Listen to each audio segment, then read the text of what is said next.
नमस्कार। मैं doctor RN Sharma, पूर्व वरिष्ठ पशु चिकित्सा अधिकारी, पूसा इंस्टीट्यूट, नई दिल्ली। आज मैं आपको पशुओं में होने वाले एंथ्रेक्स या तिल्ली बुखार के बारे में जानकारी दूंगा। यह रोग बैसिलस एंथ्रासिस नाम के जीवाणु के द्वारा होता है, जो विपरीत परिस्थितियों के अंदर भी जीवित रह सकता है। इस रोग के कारण गाय, भैंस, भेड़, बकरी आदि पशु तो प्रभावित होते भी हैं। इसके साथ साथ रोगी पशु के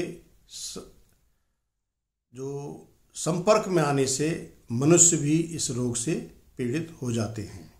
तो एक प्रकार का ये पशुजन्य रोग है जो कि बहुत ही खतरनाक है। इसकी 4 अवस्थाएं पाई जाती हैं। तो जो पहली अवस्था है उसको बहुत तीव्र अवस्था वाली अवस्था कहते हैं, जिसमें हमारी भेड़ बकरी ज़्यादा प्रभावित होती हैं। इस रोग के कारण भेड़ बकरी में उनका शरीर जो है में कंपन हो जाती है, वो लड़खड़ाती हैं, उनके दांत किटकिटाने लगते हैं और कुछ ही देर में देखें तो उनके मुंह से, नाक से और मल द्वार से खून निकलने लगता है। और कुछ ही देर में जो संक्रमित गाय, भेड़ या बकरी हैं, उनकी उसमें मृत्यु हो जाती है।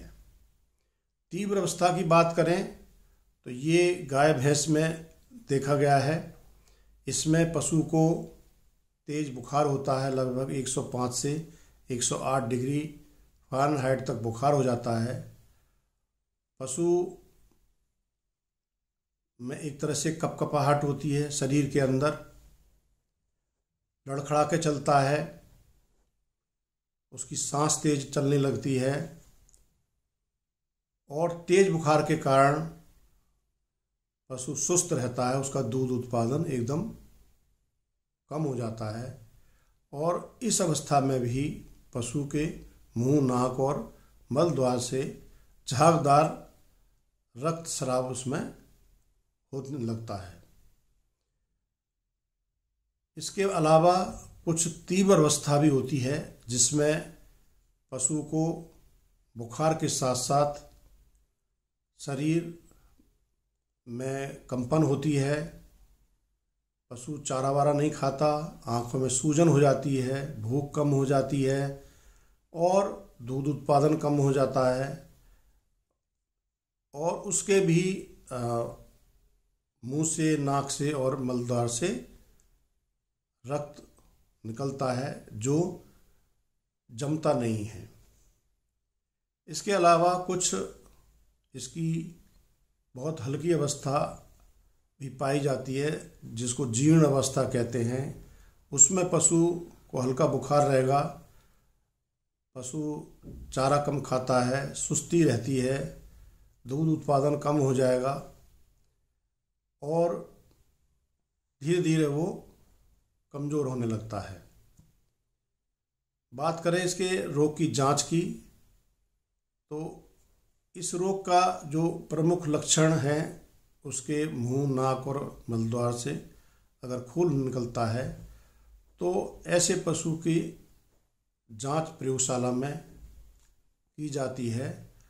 और जब ये पुष्टि हो जाती है कि यह रोग बैसिलस एंथ्रासिस नाम के जीवाणु से हुआ है, तो इसका जो है उपचार जो है बहुत प्रकार के एंटीबायोटिक, दर्द निवारक दवाएं, बुखार कम करने की दवाएं और अन्य ताकत देने वाली दवाओं के द्वारा इसका इलाज किया जाता है। बात इसके बचाव की करें तो ज़रूरी है कि पशु की जो रोग रोधक क्षमता है वो बनी रहे। उसके लिए पशु को संतुलित आहार खिलाएं, पशुओं को हवादार अच्छे स्वच्छ आवास में रखें और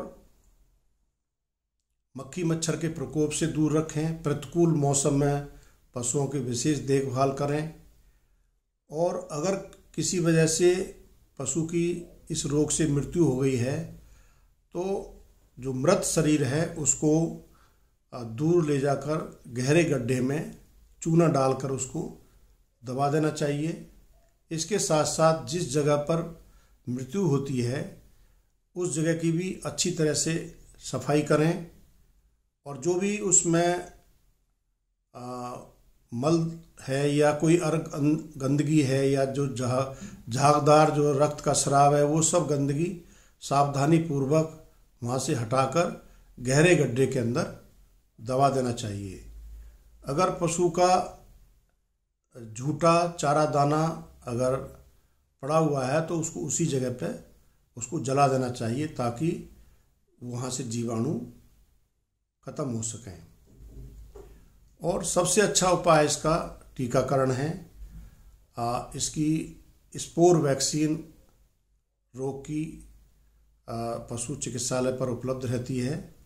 तो जिस क्षेत्र के अंदर अगर रोग दिखाई पड़े तो स्वस्थ पशुओं को इसका टीकाकरण करवा देना चाहिए और जिस क्षेत्र के अंदर ये रोग ज़्यादा पाया जाए तो उस क्षेत्र के अंदर प्रति वर्ष जो है एंथ्रेक्स रोग का टीका अवश्य लगवाना चाहिए ताकि रोग से पूरी तरह से बचाव हो सके।